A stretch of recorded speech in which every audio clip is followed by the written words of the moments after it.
and welcome to the 2025 World Formula One Championship, live round 7 from Emilia Romagna,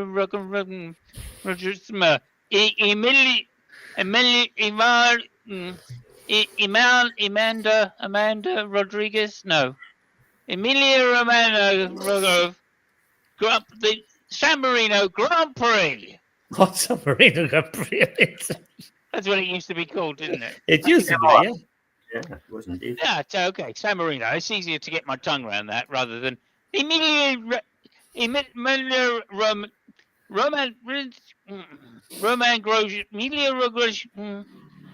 San Marino. That's what I'm going to keep calling it. And Emma, how's it actually pronounced in proper Italian? I swear to God, when the Grand Prix is going to be in Silverstone, yeah, I will. So it won't be me mangling the name. I will leave that honor to Lucky, because I'm pretty sure with his accent he can pretty much make mincemeat of however Silverstone is pronounced in proper Scottish, hard.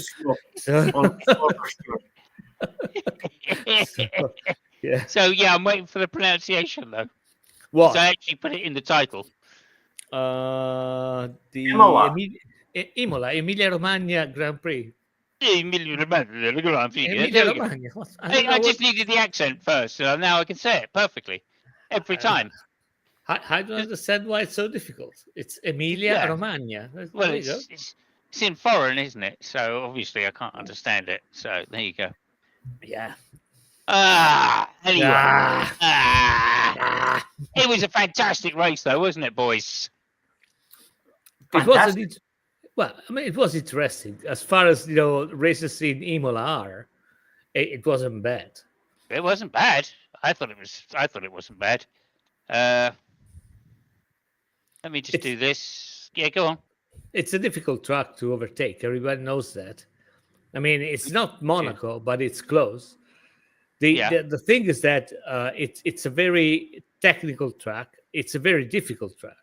Easy to make mistakes, and the drivers love it. So I think it's a magnificent track. But as far as show goes, it's narrow. It's all very narrow. I can understand it doesn't provide the best show ever.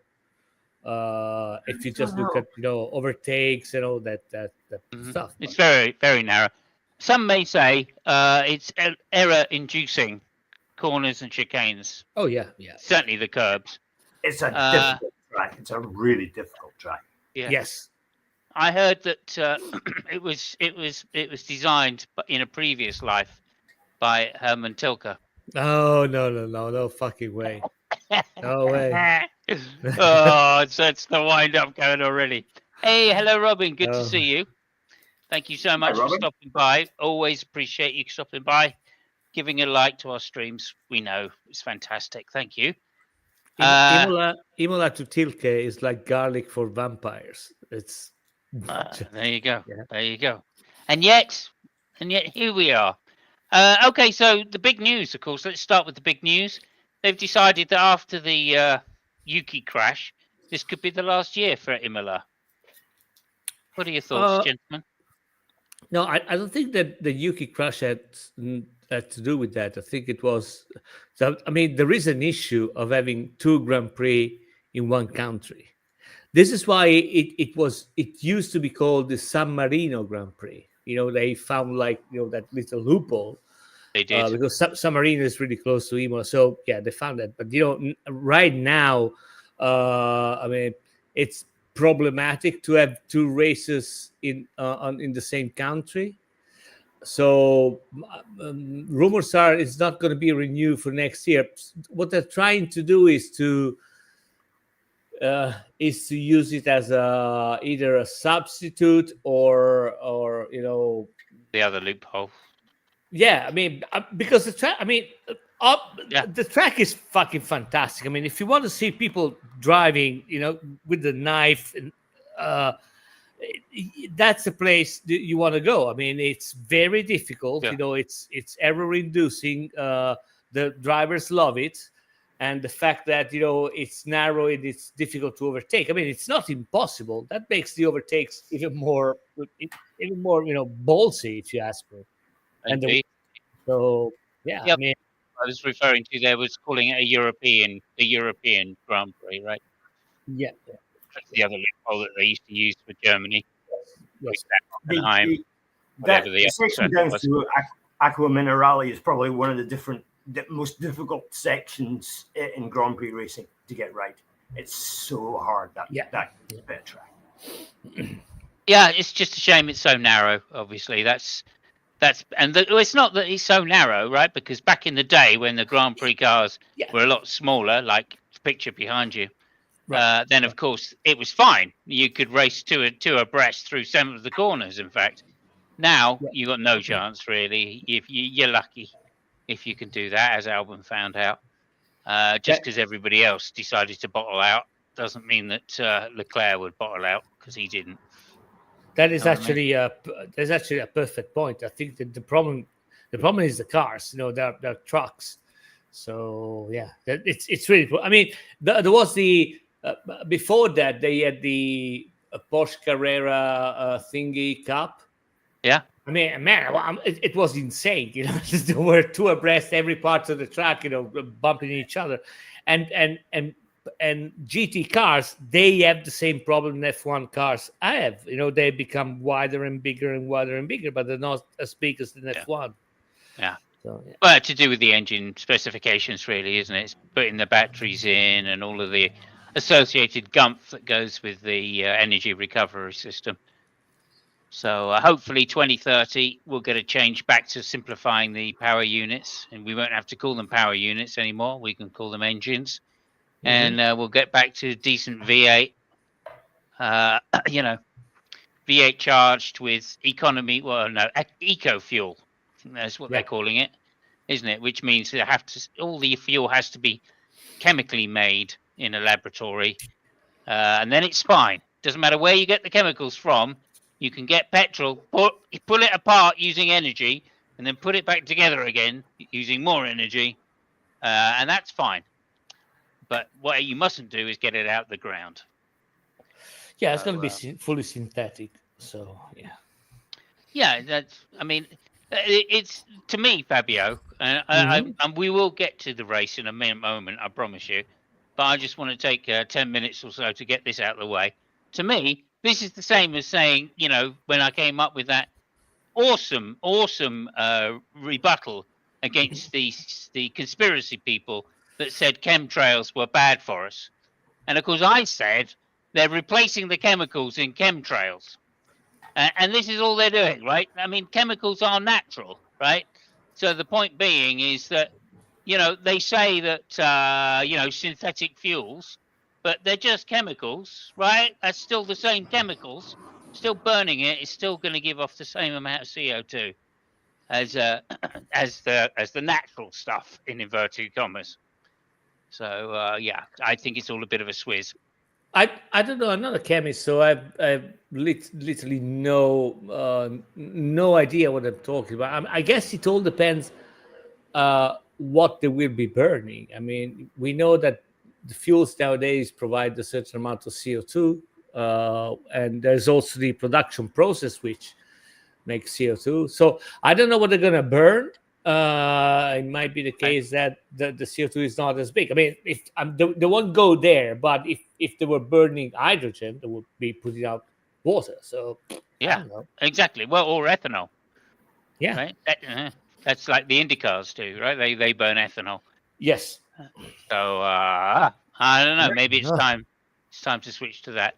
Lucky, anything you wanted to add in here? Well, the ethanol fires that we've seen in IndyCar are a bit scary. The guys jumping about with their arms flapping like a bird because they're on fire, but nobody knows because you can't see the flame. As Fab already pointed out, the production CO2 that comes from natural compared to synthetic, is it both the same? Does it produce more CO2 to do the natural business or the synthetic business? There's always that. But I mean, you can then balance it on the fact that Formula One engines are some of the most fuel efficient engines of all time, and that technology is in your road car somewhere. Right. Yeah, 50%. Apparently, the Mercedes have managed to get down to 50%. So that's very efficient. Only half of the energy burnt in the engine goes to powering the car. That is actually one of the reasons why Aston Martin is kind of a big question mark, because not only they're going to have, they're going to have the Honda engine, which is, it's kind of a good basis to start from, but mostly because of their connection with Aramco. Yeah. So, yeah. Yeah, no, it should be like we prophesied, like I prophesied. I won't label you two with the same idea, but like I prophesied, I think Max Verstappen will end up at Aston in 2026 if he doesn't win this year's title, which is, let's face it, looking less likely as we go on. I mean, more likely as we go on this year. But there you go. We'll see. It's early days. We're not even halfway through the season yet. So, halfway through the season these days is a full season back in my days. So, yes. Yeah. what can we say? So we've got 2 seasons to go. We've got a season and a half still to go. Really. Yeah. We're only at race 7. Okay. Look, I'm gonna stop the chatting. The chatting, and I'm gonna give you a full rundown of the race, just in full simoscopic surround sound, and we'll see how that goes. Okay, so pole position. Who knows who was in pole position? I mean, I muted. Just pole I position know. Thank you for that. Pole position was Oscar Piastri. Thank you so much. Then Max Verstappen in 2nd place. George Russell in 3rd place. 4th place, bringing up the front 2 rows, Norris. And then I can't see who was behind that from the picture I've got. So we're just going to go. A great start by Piastri. Absolutely stunning start by Piastri. A bit of a tardy start by Max Verstappen. And we thought, oh, there we go. Piastri's got it. But Russell also got a great start. And Piastri was a bit slow to, he cut Russell off instead of cutting Verstappen off. I don't know what he was thinking. This is the first mistake I've seen from Piastri, cutting the wrong person off, and that allowed Verstappen to drive round the outside in the first corner through the first chicane. And that basically gave Verstappen the race. As we all know, that RB, the Red Bull, is a demon when it has free air on its tyres. When it can keep its front tyres under control, it's an absolute demon of a car. That left everybody else to struggle in the wake. Piastri in 2nd, Russell in 3rd. A bit of a dodgy start by, I would say, Norris as well. However, Alonso really, who was very unlucky in this race, Alonso coming up in 5th place, just falling foul of Norris into the 2nd chicane, and that's of course when the adverts come in, and I don't know if you know. Have you ever discovered the beauty of the Mediterranean, Fabio? I think you probably have. It was amazing. I mean, we were following the race and say, "Oh wow, look at that!" I say, "I don't know, I got the adverts." Fucking really. I can't help it. YouTube decides. So have you ever discovered the beauty of the Mediterranean? I think you have. I kind of do. I think you've been to a few topless beaches on the Mediterranean. I'm pretty sure that's the case. And if you like topless beaches on the Mediterranean, you'll love cruising with MSC Cruises. Fly and cruise to your dream destination. Thank you very much. Anyway, back with the race. Thank you. Yep. No, sorry, we've got another one here as well. Oh. Happy eggs. Do you like eggs? Great. Happy. Okay. So Leclerc also having a great little race with Piastri and getting the better of him. Piastri going off, falling back down. Leclerc actually, I thought, drove a stunning race again today. again on yesterday, rather, I should say. Then Norris struggling to get by Russell in the Mercedes. Took him a couple of goes. By lap 11, he finally managed to overtake Russell into the second chicane, going around the outside. A very brave manoeuvre. Of course, Russell giving him the space. As always, he was ahead at the apex. Then lap 14 comes round. Piastri in for pit stops because his tyres just weren't working. He wasn't catching up with Verstappen, so he tried an undercut. Then lap 29, Norris comes in, 2.1 second pit stop. Unfortunately, lap 29 was the same lap that Ocon decided to go to break his gearbox or something similar, and he was out. That led the virtual safety car to come out on lap 30, which allowed Verstappen to pit from the lead and stay out in the lead. Also meant the Ferraris could pit if they got their strategy correct. Would they get their strategy correct? Yes, they did. Hamilton into the pits. Lap 31 then. Piastri came back into the pits to get fresh tyres, thinking that there would probably be a safety car. There wasn't. It stayed virtual the whole time. Then Hamilton on his medium tyres, really cutting through the field like a knife through butter, getting round everybody up into 5th place. Lap 40. Piastri then his tyres wake up. He managed to get round Albon into, was it 3rd place? 4th place. And then Antonelli, bunga time was not what he was having. In fact, sorry, Savos, reposition your mic because you're getting worse and worse. Oh, okay, there we go. Thank you. Is that better? Yes. Okay, wonderful. Yeah, Antonelli out on lap 46, and Leclerc then pits. Norris then pits and comes out just ahead of Leclerc, but behind Albon. He manages to overtake Albon. When the race starts again, everybody was up behind the safety car. This time the full safety car came up, and Verstappen got away very well. As always, his restarts are immaculate. Lap 57, Hamilton managed to get past Russell around the outside into the first chicane. Fantastic overtake by him, easily done, I have to say, with much stronger tyres. And then also he managed to get around the outside into the same first chicane of his teammate who was struggling with his tyres. Lap 60, 3 to go. Albon having a massive battle with Leclerc. Leclerc giving no quarter. That allowed him to get by at the same time. Hamilton also managed to get by. Albon are pretty pissed off, but nonetheless, we came home a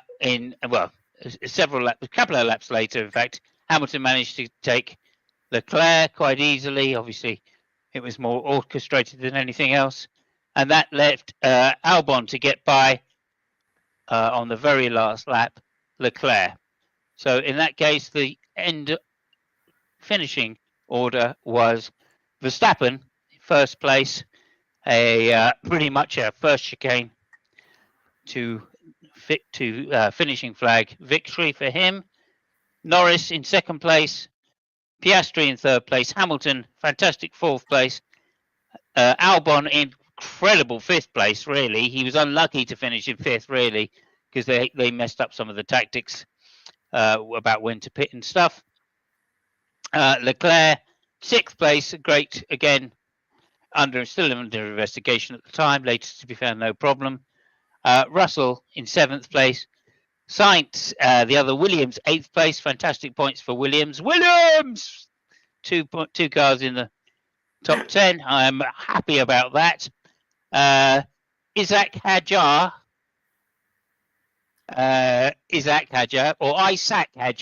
I should say. That's the proper pronunciation.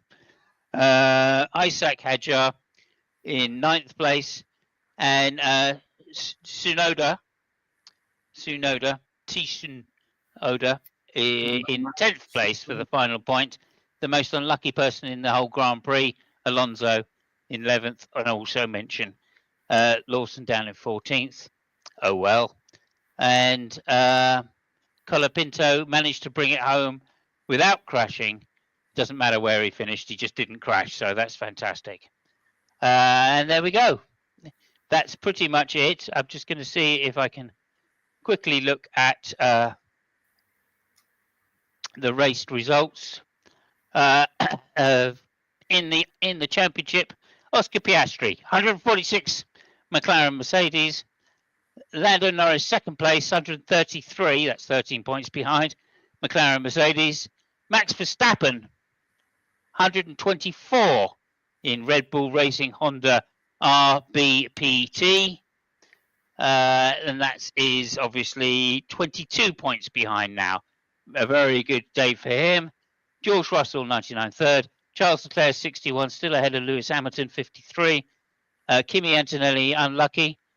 He had an engine failure in 48 points. Alex Albon, fantastic 40 points for Williams. 40 points for Williams! Driver, Albon. And Esteban Ocon, some other points. And somebody else at the bottom. And that's pretty much it. That was a very exciting Grand Prix. And it was exciting, of course, because we had cars failing once again, I guess. Now I'm going to hand it over to... oh, hang on a minute before I go that. Go Bottas. Fucking Bottas. Hello, hello, Gio. Thank you so much. That is Fabio. To you. And Fabio says, who? And never mind. Okay, there we go. Over to Mr. himself. Preferring. I prefer Fabio. Okay. So yeah, I mean, it was an interesting race, as always in Imola.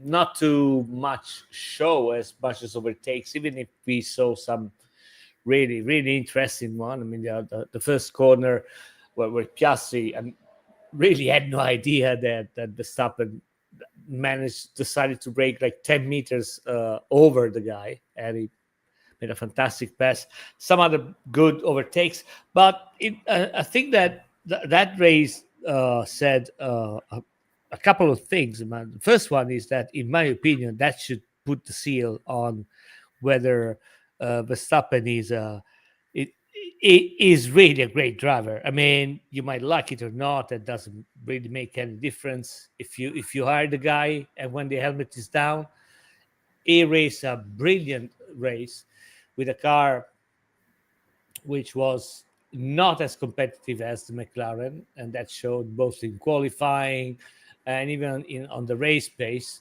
Still, he managed to race to make a race which really showed what he was capable of. You know, he was in control the whole race. Even at the end, when Piastri was, trying to catch up on him, he just decided to say, okay, he remembered that he had an 8th gear, so he decided to put that and keep going away. So there was basically no chance whatsoever. He was in a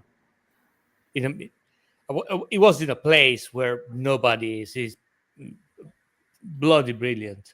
The Italians were quite disappointed, from the race. Antonelli got a problem with the power throttle module, something. And the Ferrari, even if they made I think Hamilton came from 12th to 4th, and Charles went from 11th to 6th, almost 5. I mean, I don't think that's the position that the people was, going to Imola to see the Ferrari arriving. Qualifying was abysmal. They went out in Q2. So it's still, I mean, that car is still really problematic. Even if it was funny to hear Lewis Hamilton after the race, where he managed to get a good result, especially where he was starting from. And the interviews after the race, suddenly the car was not that shit. So I said, "Oh no, we're in a good track. Yeah, we got to keep moving on and blah blah blah." Man, Leclerc was blown the fuck away. Said, "No. This is not the position we have to fight for." So yeah, we still got problems, and so that is going to open the question on whether they should, keep putting resources in this car or just call it, a dog and focus on the next car. Other things on the race, I mean, Piastri and Norris, I think they were super disappointed with that car. I mean, getting second and third, that's not the position they want to be. So yeah, big disappointment. Russell, yeah, I mean, it was astonishing that the Williams put up a really good fight. So good thing for them. And other than that, I think there is nothing else pops in my mind right now. Okay, thank you so much. And over to our not an expert, Lucky. How did you see the race? How did you find the race? Did you watch the race? And did you find the race? Well, I did indeed find the race, and I did indeed watch the majority of it. Good. So the first thing I'm going to do is always is start with my man, Isaac, whatever his name is, Hadjar. He again was the best of the rest Red Bull runners. Finished second to Verstappen, 9th in qualifying, 9th in the race, as you already mentioned. His two more qualified and illustrious teammates, Tsunoda and Lawson. Lawson to start with, he was 16th in qualifying, 14th in the race. And Tsunoda, after his crash, got a DNF in qualifying, but was allowed to start at the back and finished 10th. So again, Hadjar proving he's the man behind Max Verstappen at the moment. So well done again, Hadjar. But he needs to do something a bit more exciting. He's a bit of a boring racer. He just seems to get in the car and drive, and that's it. He needs to kind of pep things up there in that Red Bull. Okay, so moving on from there, I want to mention Aston Martin. Looking racy in qualifying, 5th and 8th for Alonso and Stroll, which I'm sure was a huge surprise for anybody. However, in the race itself, they kind of faded away with Alonso dropping back to 11th and Stroll dropping back to 15th. However, before we finish with Aston Martin, a quick word from Mike Crack. And Mike Crack says, Lance Stroll, he's still a twat. There we go. What else are we going to talk about? Okay, driver of the day. Are we going to go with Verstappen? He seems to be the only choice. He blasted off from second place, took the victory. He was never bothered in any way, shape, or form by Andy from behind. Can it be anybody else but Verstappen for driver of the day? Well, I mean, it could be. I think Albon. I think Albon just shaved it because he was doing a lot more with a lot less. And although he got overtaken, everybody with bad tyres at the end got overtaken. And yeah, if they'd got the strategy a little better, I think he may have had 4th place in being able to hold off the Ferrari. But nonetheless, a 5th place in a Williams, amazing. Definitely worth the credit. I think Verstappen, once he'd got into the lead, his tyres. It's all about the tyres, gentlemen. And if you can keep your tyres going all race, that Verstappen had nobody in front of him for the whole race, then of course he was able to drive at his pace and keep his tyres just perfectly in the window needed. And with the upgrades that they have, I don't think that they're that far behind the McLaren right now. And I think that's the edge. That's the edge right there. However, as you correctly said, Fabio, it was a phenomenal race by him. His restart is perfect. That move around the outside in the first corner once he saw Piastri defending against Russell, that you could tell he was making up his mind. He was being given the outside, so of course he's going to go for it. He's Verstappen, so pure racing spirit all the way through, and he gets that. He always gets that right. I've never seen him do a bad restart yet. So yeah, I don't blame anybody for saying it's Verstappen's race of the day, but I just think that young boy Albon coming with that car, I think is a truly astonishing result, especially on a circuit which isn't known for its high speed. Although they do get up to 205 miles an hour at that particular track, but nonetheless, it's still not a high speed circuit. It is a power circuit, but not a high speed one. So amazing. Well, also, just to say this, hang on, just to say this, just to finish on. Also, the McLarens, as I noted at the time, this is not a McLaren circuit. There are no really slow speed corners. They're all medium to fast speed corners, and those don't suit the McLaren nearly as well as they do suit the Red Bull. So I'm not that surprised if McLaren's ace in the hole is just not working for them in this circuit. Sorry, go ahead now. Okay, so now, Fabio, can you give us the unbiased Williams view of what driver of the day or who driver of the day should be? Without any doubts, I think it was Verstappen this weekend. There is no way around it. I mean, he made a fantastic qualifying time. He raced the race that he wanted to race. He put himself in the position where he should have been. And yeah, I mean, bloody amazing. It's uncanny. The thing right now, I think that the Red Bull is a kind of like a 3/10 of a second slower car than McLaren, and that delta is Max Verstappen. I mean, he's able to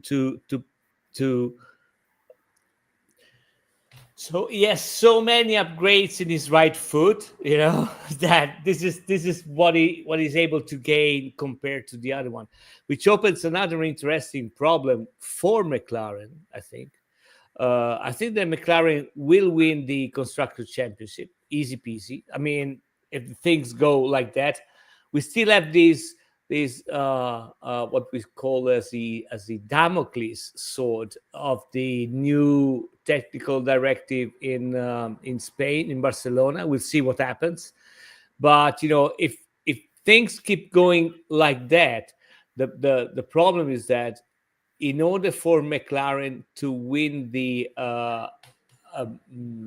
drivers' championship, they have to do things way better than Red Bull, because actually then Red Bull and Verstappen, because Red Bull and Verstappen, they will bring upgrades, and then they have Max Verstappen, which makes them like that.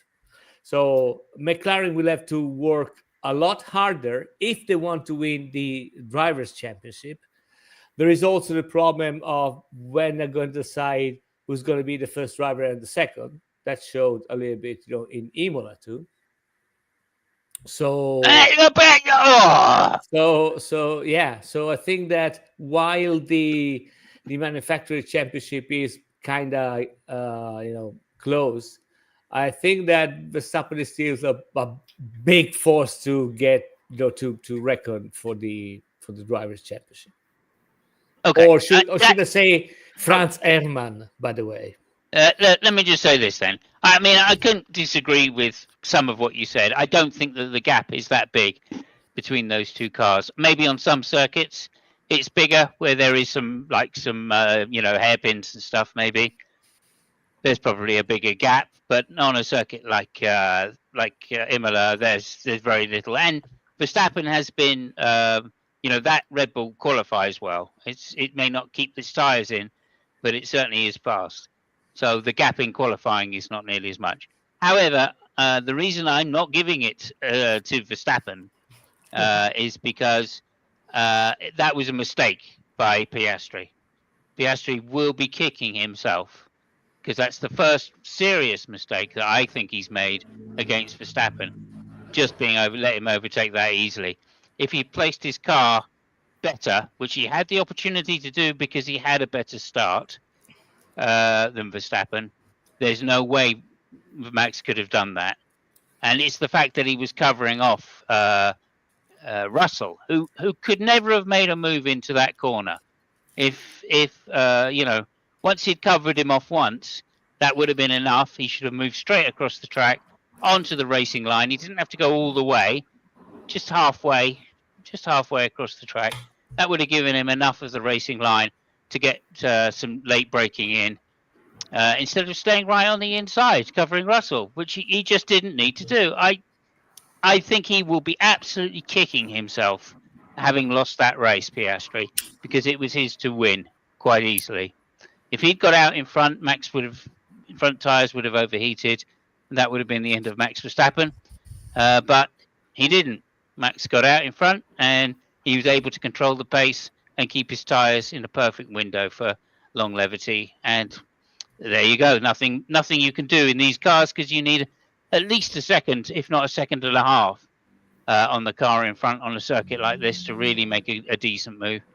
As we found out much later on, when all of the cars on old tyres were overtaken by cars on fresh tyres.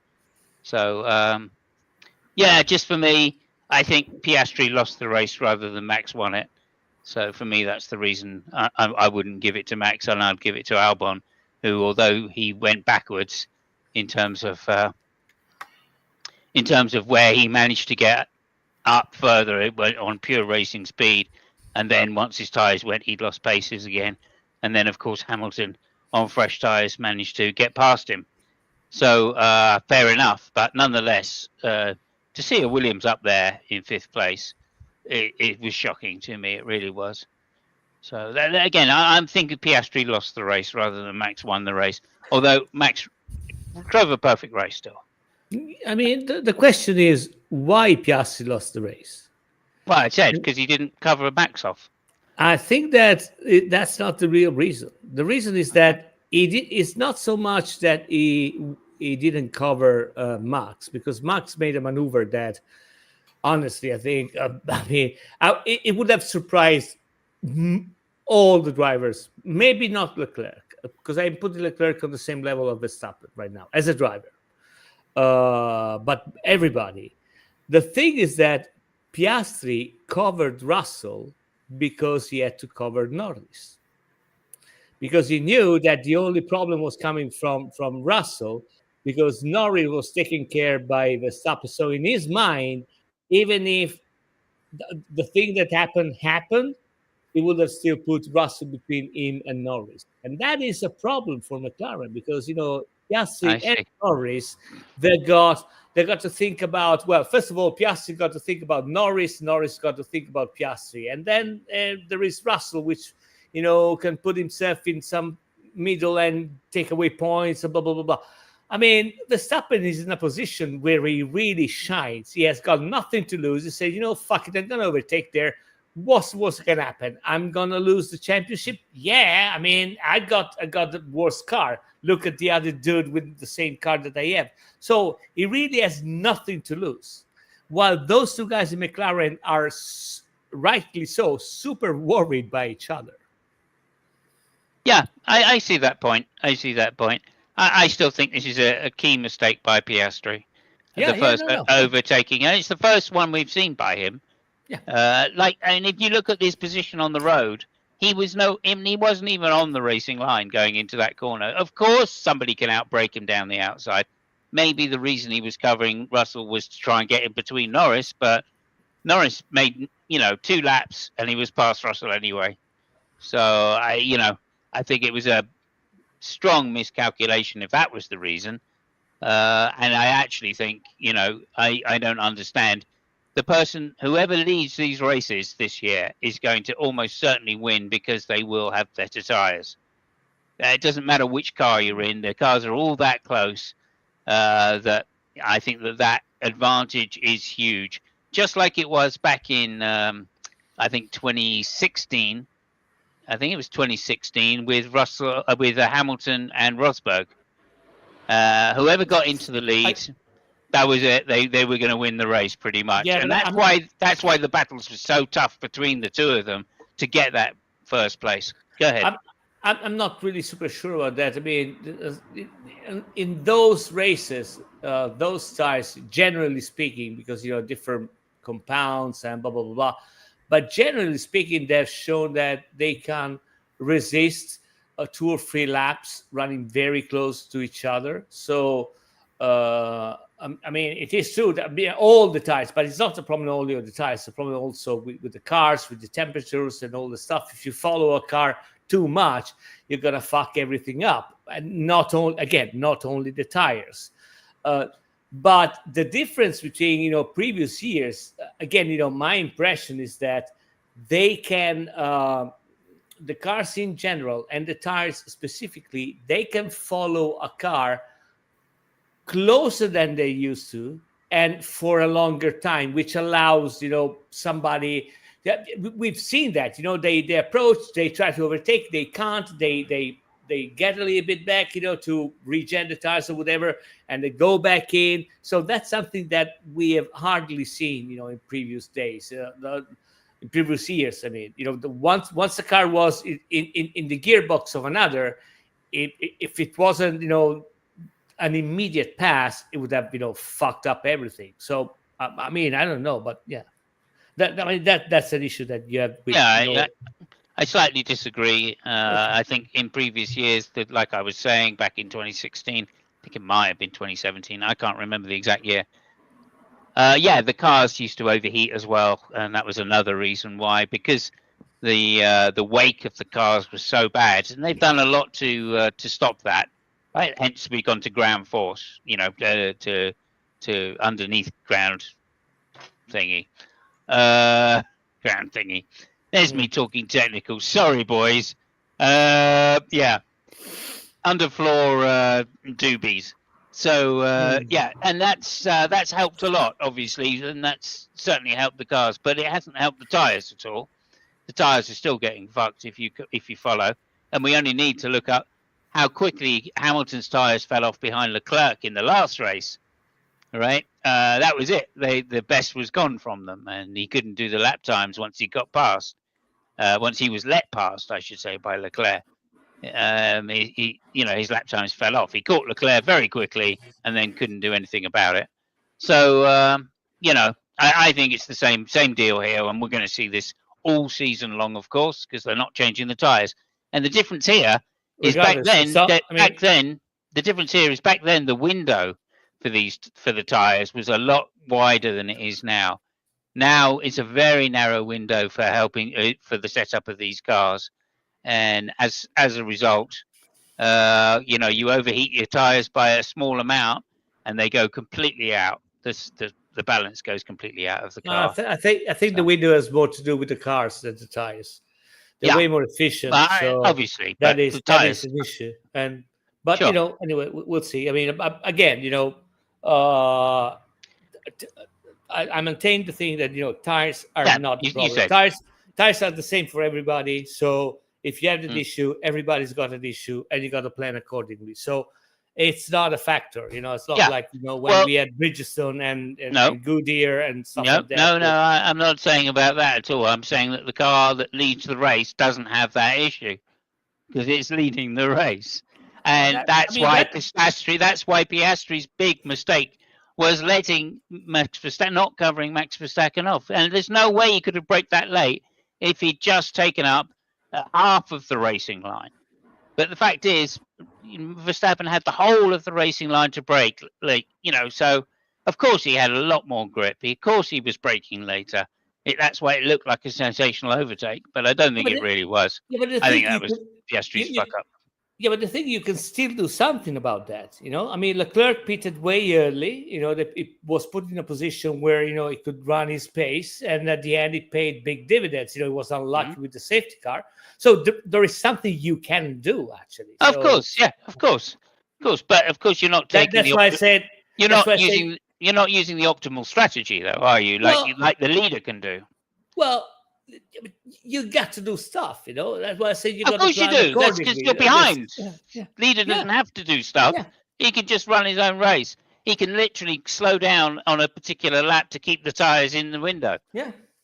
Whereas nobody else can. But I mean, nobody else can. This happens in all motorsports. I agree with you on that point. Yeah, not all motorsport. Yeah, but I do agree with you that it's Formula One is this is a very specific problem to Formula One.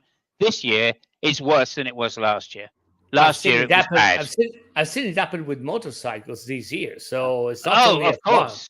Of course, that's why Ducati started winning, because they had that little hooja bit to cool their rear tire down. That's because they have markets, but that's another. We don't want to open that kind of worms. Okay. Lucky. Let us shut up for a Fabio and Funk moment. And it's been fun. It's been fun to have one again with you. It always is. Lucky, could you please just intersperse some sense to us? Well, there we go. You can't. Okay. No, sorry. Go ahead. What I'm going to talk about is the Leclerc-Albon incident. Now, if you remember back last race, we had the Verstappen Norris incident where Verstappen kept the racing line, and that unfortunately meant that Norris, trying to go past him, ran wide. That would appear to me to be exactly the same situation that happened with Leclerc and Albon. Leclerc took the racing line. Albon had tried to go around the outside, but he ran out of room. Unfortunately, on this occasion, it was in gravel rather than a runoff area, as it was the last race. But why did Leclerc get this penalty? I just do not understand it. It doesn't seem to be consistent with what they're doing. So there's that to speak of. Lewis Hamilton seemed to be the happiest man at Imola this weekend, guys. It was a bit chaotic at the Leclerc side of the pits yesterday, but everything seemed to just run rosy red in Hamilton's side. He said it was the best race he's had for Ferrari so far. He was whooping and hollering on the radio. He seems to be a happy man. However, Leclerc not quite so happy. What do you think of that? So you want to go with the penalty? The thing is that that was the same thing like Piastri and Verstappen in Saudi Arabia, basically. One of the things which has changed this year, finally, is that you can agree or disagree, but the decision from the panels, they seem to be way more consistent. At least there's something we can talk about. It's not like every race is, it depends. Whoever, if the wife of one of the stewards, gave him, a good night of sex, then the guy is happier and the decisions are better, or, stuff like that. It seems to be the way more consistent.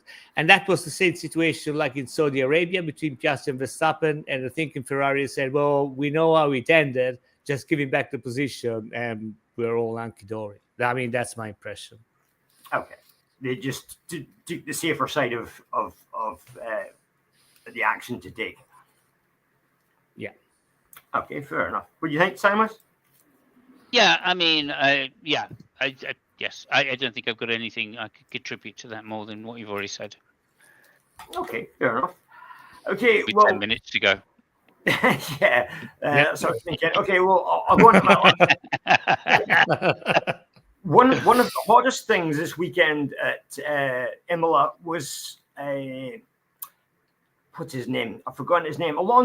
Fernando Alonso's brakes. There was a brilliant shot of him coming out of the pits with both front wheels on fire. Yes, excellent stuff. This is what Formula One's about. Okay, so we've seven runs in. Piastri's got 146. Norris is 133, and Verstappen now 124 in third place. It's open. It's going to be a close season, I think. But I'm not going to agree with Simus and say it was Piastri's race to lose. I think it was McLaren's race to lose, and they lost it again. And this seems to be a bit of a habit with McLaren this year. what did McLaren need to put them on a level playing field with Red Bull and the Max Verstappen show? And at the moment, by the way, it's 2 against 1. We've got Verstappen out in front. His teammate is somewhere near the back of the field. You've got the 2 McLarens basically running nose to tail. So it's 2 guys against 1 guy, and the 1 guy seems to be doing just as well. What do McLaren need to do? So when you say 2 guys against 1, you're right, but I think you got it all wrong, because it's Verstappen and Piastri against Norris, and Verstappen and Norris against Piastri. So you're right, it's 2 versus 1, but it's not the 2 you're thinking of. You might be right there, absolutely. And what McLaren has to do is what I said before. I keep it short. They got to bring upgrades, which are they take in consideration the upgrades that the other cars make, plus the Franz Hermann upgrade. You know, that's okay. What do you think, Simus? Yep, didn't listen to the question. 9 minutes to go. 8 minutes to go. Sorry, do you want to repeat the question? I'll tell you. I'll give you. The question is what McLaren has to do to beat Verstappen. Oh, yeah, right. Yeah, no, they've got to not let him pass. They've got to block the road. I mean, for a start, Norris has got to qualify better, so he's in second place. That way, Verstappen has no chance of getting around the outside. And secondly, Piastri, he's got to stop the fuck worrying about Norris, start worrying about Verstappen, because otherwise they're going to throw it away. Literally, the whole resources of Red Bull are just focused on Max winning that championship. And they're going to keep developing their car right to the bitter end of this year, because they know that's the only way to keep Verstappen. So, like, literally, I don't know why they're fighting amongst themselves. I got no idea. I do know why, because they don't get on with each other, obviously. But nonetheless, Piastri is the superior race driver. He's not as fast as Norris, but he is the superior race driver. And therefore, he needs to stop worrying about Norris and just know that he can beat him on average in most races this year. And that will be enough to win him the title. If he doesn't keep fucking it up, because he's throwing points away to Norris. Right? Like, we all think, well, he gained a few points on Norris again this train because it was second to Piastri. No, he threw 7 points away, more points that he could have got over Norris if he hadn't have fucked up in that first chicane. Right. And that's the way I'd be looking at it. Like, yeah, maybe Norris would have come second, right? But he would have gained an extra 2 points that way, or 3 points. Right? So I'm sorry, this is it. I mean, I think that Piastri's going to fuck things up if they keep going the way they're going. He needs to concentrate on winning races, not coming second if that's his thing. And I think he genuinely will be kicking himself at the mistake that he made into that first corner. So anyway, there you go. Also, just to say this, Fabio posted this, of course. Tyres are all the same, black and round. Pirelli. I don't know. I guess that's what the P stands for. But the only thing that touches the road is the tyres. Some great driver said that, although I can't remember who it is. I think it might be me. But there we go. Okay. So, is it a quiz? Is it a myth? Is it a myth? Is it a quiz? Is it a quiz? Is it a myth? And also, Fabio says the first contender is your teammate. Exactly. Well, okay, and hello to Dave as well. Hello, Dave. Thank you so much for stopping by. Really appreciate that. Okay, over to you, Lucky. Comment on that. Your first contender isn't your teammate when you're Max Verstappen at Red Bull, and it never has been. That's good point. Yeah. Good point. I mean, like 350 million they're pouring into that Red Bull this year, approximately, and that's more than McLaren are willing to do. Let's put it that way. So that they're up against it. They're up against a big team. And of course, also I would point out that Isaac also helped slow up who was it? Norris. Was it Norris or Piastri? Piastri, I think it was.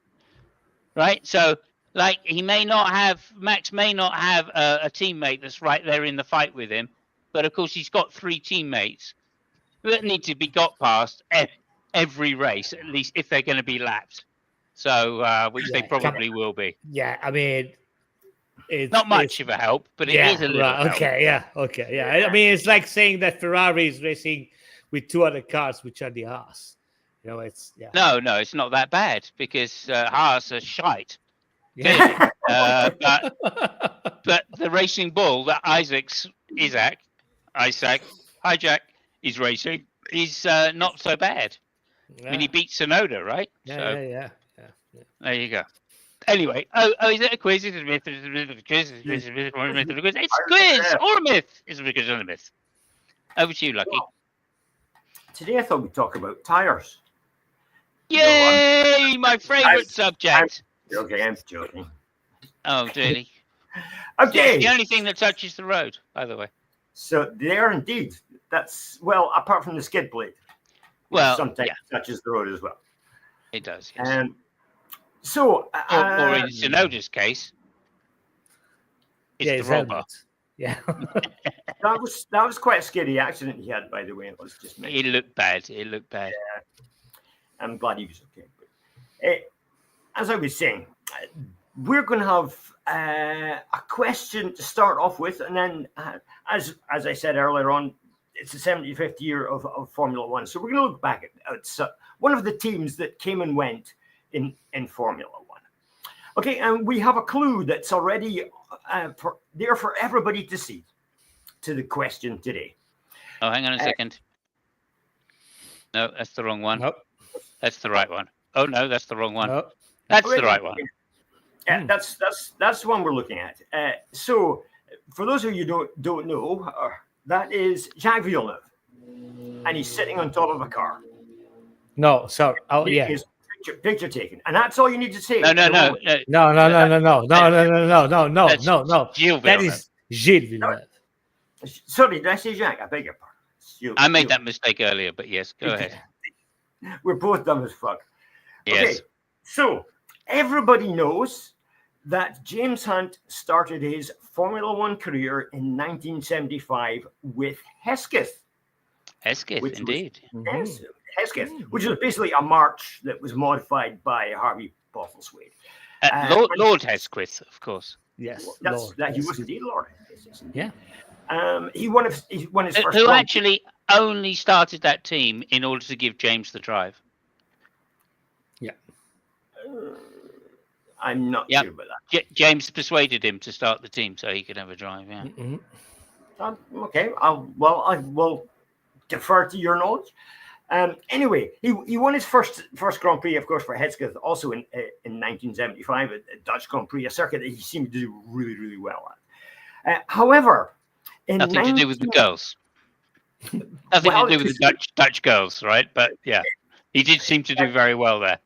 Yes, and it had nothing to do with any white lines on the track.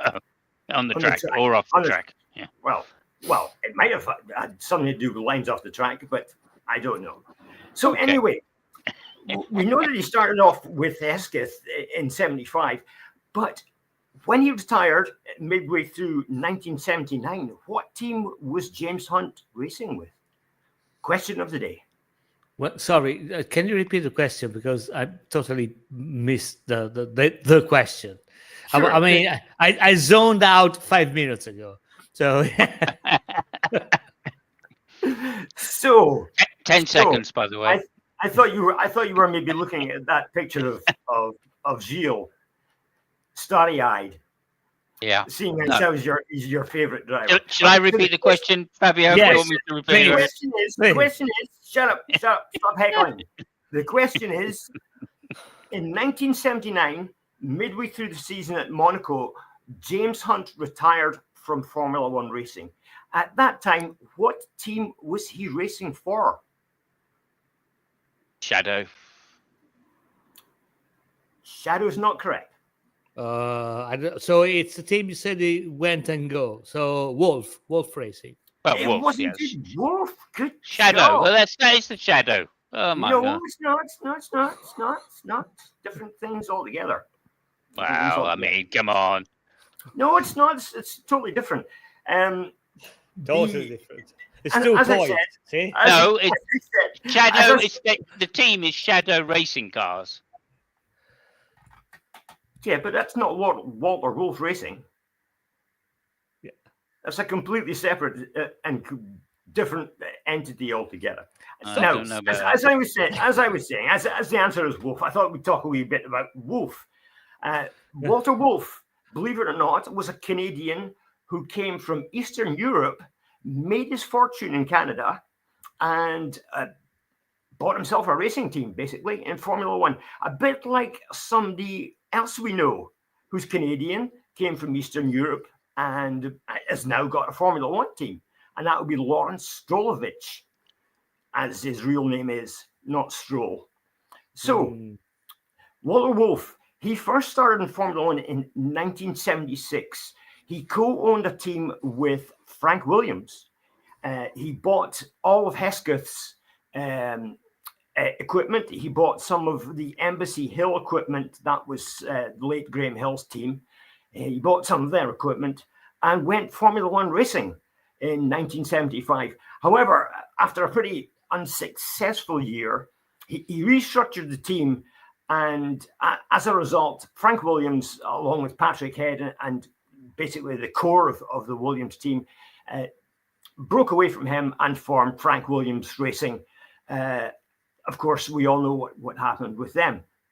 However, Wolf, as I said, restructured the team and started off with Jack Yates, I think it was, for their first year. And then they had Jody Scheckter the following year. Jody Scheckter decided to leave and went to Ferrari and became world champion in 79. Was it 79, I believe? Yes. However, James Hunt became Wolf's driver in 1979. And after 7 failures to finish, he retired and was replaced by, do you know who? Who got his first drive in Formula One. And the clue for this is Jean-Michel Jarre was not his teammate in 1982. What the actual fuck? Jean-Michel Jarre. Oh, that's a callback.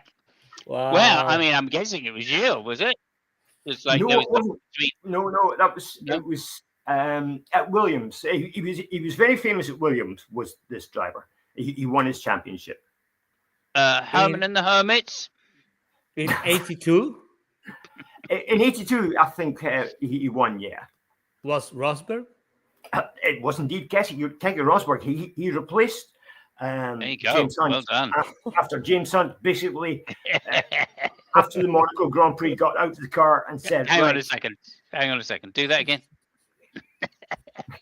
Okay. It wasn't this. It was this. Yeah, well, it's the same difference. This one was before. Right? Yeah. No, it's true. That's true. Okay. Anyway, 4 minutes past. Go ahead, Lucky. Yeah. Okay. I've sent you a couple of pictures in Discord, by the way, to put up just briefly. Oh, have you? Oh dear. Yeah. As I was saying, Keke Rosberg got his Formula One break after James Hunt. As I was saying, he retired from the Monaco Grand Prix, got out of the car, and basically said, "That's it. I'm totally done with Formula One," and retired. That was his last race. He was then, as I said, replaced by Keke Rosberg. Now, here was the clue that I gave. That's Gilles, who we saw earlier, sitting on the car, in the car, driving. And of course, that is a Wolf Dallara Can-Am car, which... no, that's the only bit of information that I knew, by the way, from the other picture. Okay, got you. So, those were the days, of course, when Formula One racing drivers actually drove in more than one race series. And Gilles, being a Canadian, and Walter Wolf being a Canadian, got together to race in Can-Ams. With Dallara, which is, of course, Fabio. Yeah, I mean that's. Well, I mean, I actually didn't remember that the manufacturer was Dallara, and funnily enough, I was telling Simos that last Sunday I went to Varano to watch some old motorcycle races, and one of the perks of going to Varano is that you walk in front, you actually drive in front of these guys. Oh, Dallara factory. Yeah, I mean, I'm showing. Yeah, now it's coming. Yeah, I'm trying to stop mine. Yeah, and then add yours. There we you go. Dallara. There it Yeah, is. it's right in the road to the Varano circuit. Oops, I just want to. Nope. Sorry about that. I don't know Wrong what turn. the fuck. Sorry, Yeah, never mind. Yeah, wrong. Yeah. Anyway, so yeah, and it's there were people stopping by to see what the hell was happening and stuff like that. It was really cool. And over here, you can barely see, but they have all the cars in show. There's Williams over there. Yeah. Yeah. There was a Haas over here. I think. That's an IndyCar there on the left as well. Yeah. I mean, all the chassis are from in IndyCar are Dallara chassis. So yeah.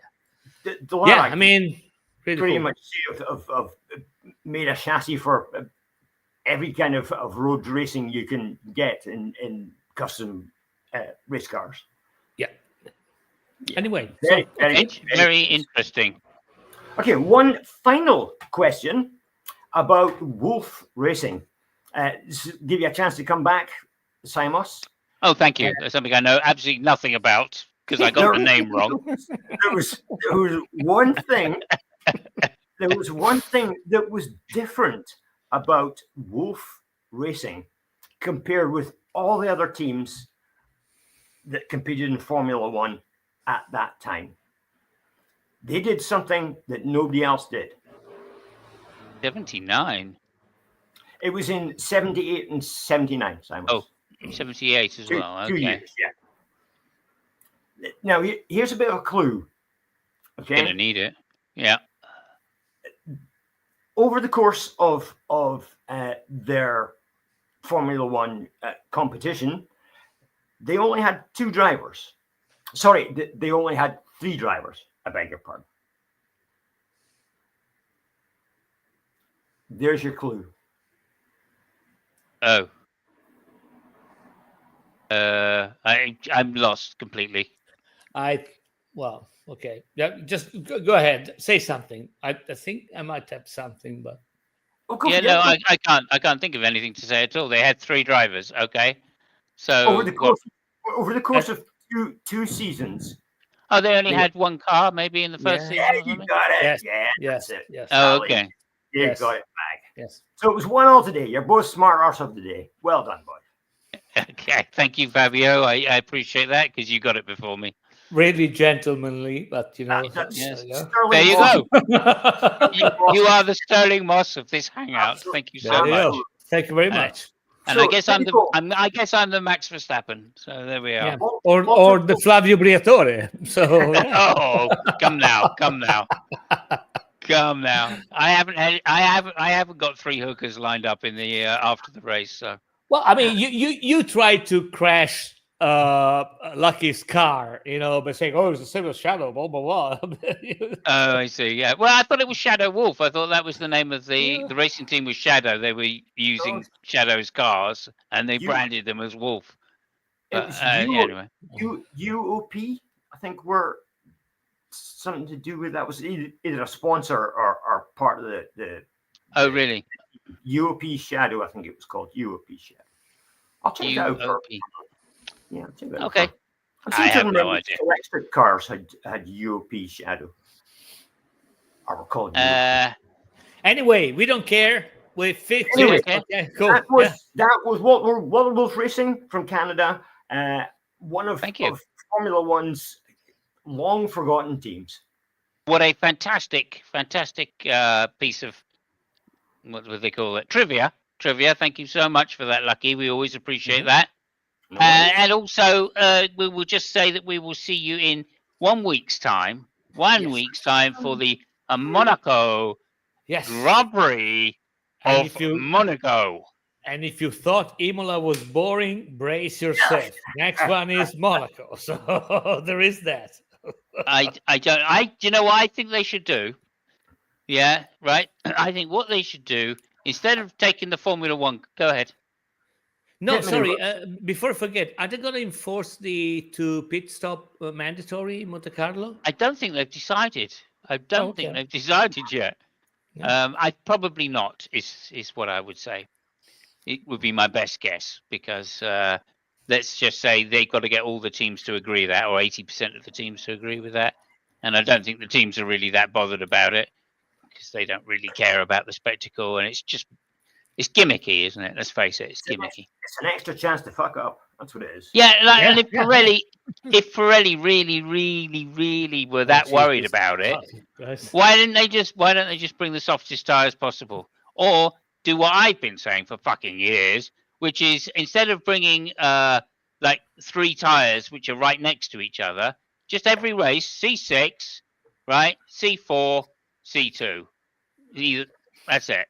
Just at least one gap between the 3 tires, or even C6, C3, C1. Yeah, let's have some real fun. I've got another idea. They should have one tire by the pool area, and when the driver wants to change the tires, he has to stop, grab the tire, bring it to the pit, and because they only have 3 tires, and the 4th tire. Yeah, right. That is a really good idea. So basically, I know, right? No, what they have to do is they have to hold the tire above their head as they walk through the pool, trying not to get them wet, right? And at the same time, they get like a load of girls to throw soggy towels at them, right? Or even better, at the end of the tunnel, there is the runway. You can go straight. Mm-hmm. So the rule is you're going to change 2 tires at the pit and 2 tires in that area. Ah, brilliant! Yeah, brilliant. Yeah. And they can only have pit girls to change the tires. No, you can't have the pit crew. They got to have like bikini girls to do it. The best part is that there is no exit, so they got to make a U-turn and get back in the road. So I'll be fucking amazing. Yeah, fantastic. Yeah. I agree with this. Okay. Oh, and we have a late arrival. Hello, Minnow. Thank you very much for attending. We really appreciate that. I forgot to tell you that I was streaming again.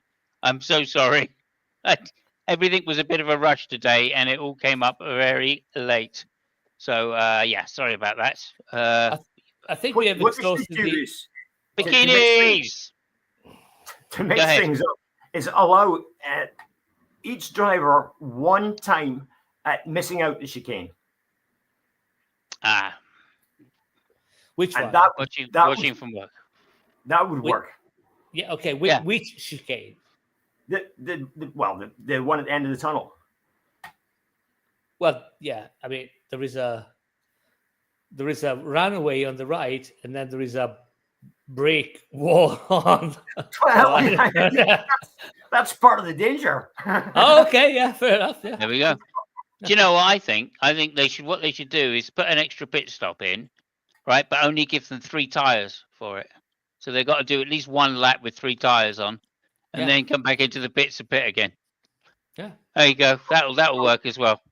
How about this? How about they do 3 pit stops, and in the second pit stops, the team boss has to drive round for 1 lap. How about they use motorcycle tires? Motorcycle tires, fantastic, absolutely fantastic. How about there's such good drivers. There's such good drivers in the second pit stop. You blindfold the drivers, and they have to do 1 lap blindfolded. That is a great idea, isn't it? What they really should do is race with the Lego cars.